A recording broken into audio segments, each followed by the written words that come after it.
Assalamualaikum warahmatullahi wabarakatuh. Welcome to Amanah Mana Channel. Mari belajar PPKN bersama.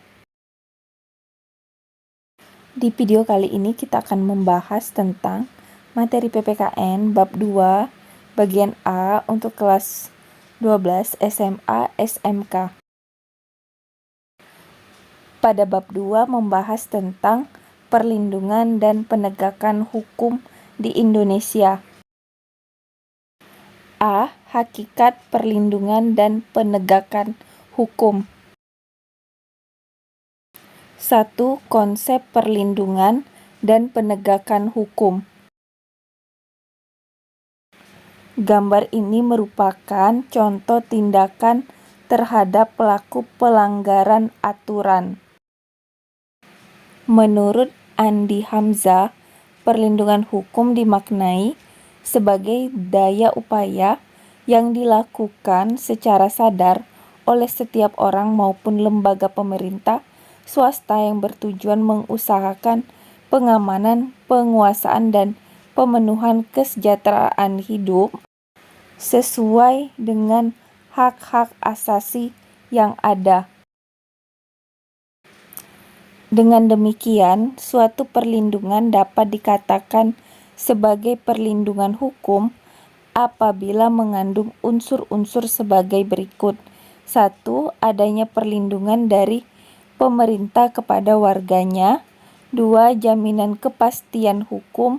3. Berkaitan dengan hak-hak warga negara. 4. Adanya sanksi hukuman bagi pihak yang melanggarnya. Pada hakikatnya, setiap orang berhak mendapatkan perlindungan dari hukum. Oleh karena itu, terdapat banyak macam perlindungan hukum. Dari sekian banyak jenis dan macam perlindungan hukum, terdapat beberapa di antaranya yang cukup populer, antara lain: 1. Perlindungan hukum terhadap konsumen. Perlindungan hukum terhadap konsumen ini telah diatur dalam Undang-Undang RI Nomor 8 Tahun 1999 tentang perlindungan konsumen, yang pengaturannya mencakup segala hal yang menjadi hak dan kewajiban antara produsen dan konsumen. 2. Perlindungan hukum yang diberikan kepada hak atas kekayaan intelektual atau haki. Pengaturan mengenai hak atas kekayaan intelektual meliputi hak cipta dan hak atas kekayaan industri. 3.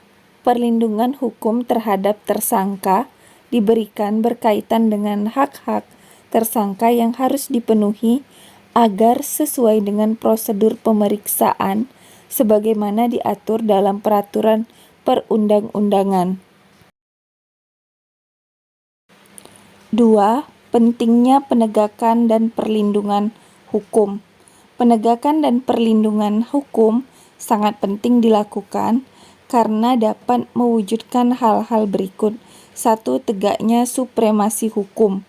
Supremasi hukum mengandung makna bahwa hukum mempunyai kekuasaan mutlak dalam mengatur pergaulan manusia dalam berbagai bidang kehidupan. 2. Tegaknya keadilan. Tujuan utama hukum adalah mewujudkan keadilan bagi setiap warga negara. Setiap warga negara dapat menikmati haknya dan melaksanakan kewajibannya merupakan wujud dari keadilan.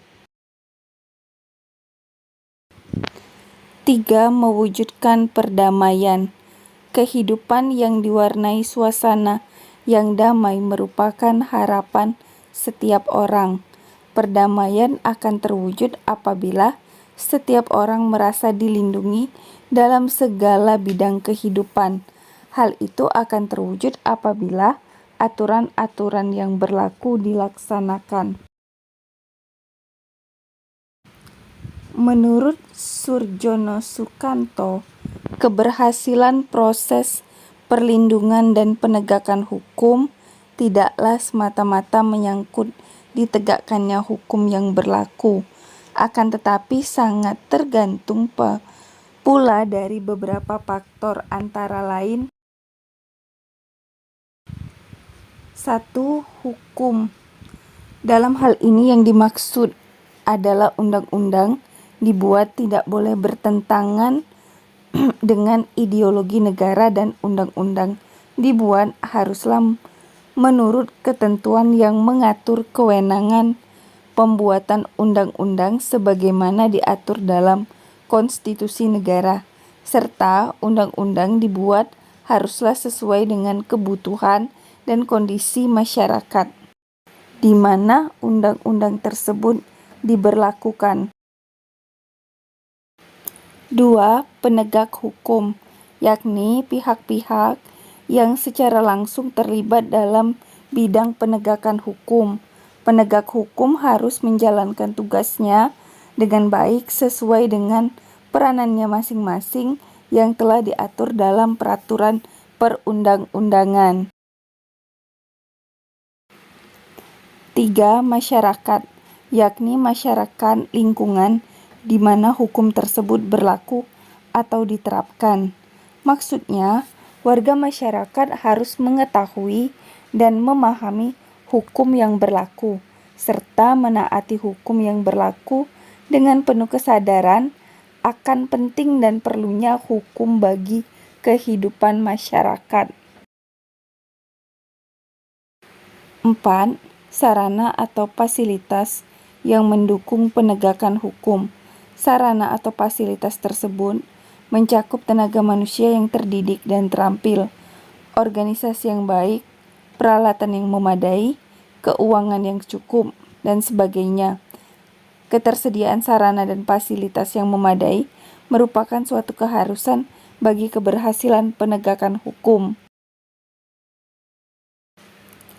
5. Kebudayaan, yakni sebagai hasil karya cipta dan rasa yang didasarkan pada karsa manusia di dalam pergaulan hidup. Dalam hal ini kebudayaan mencakup nilai-nilai yang mendasari hukum yang berlaku.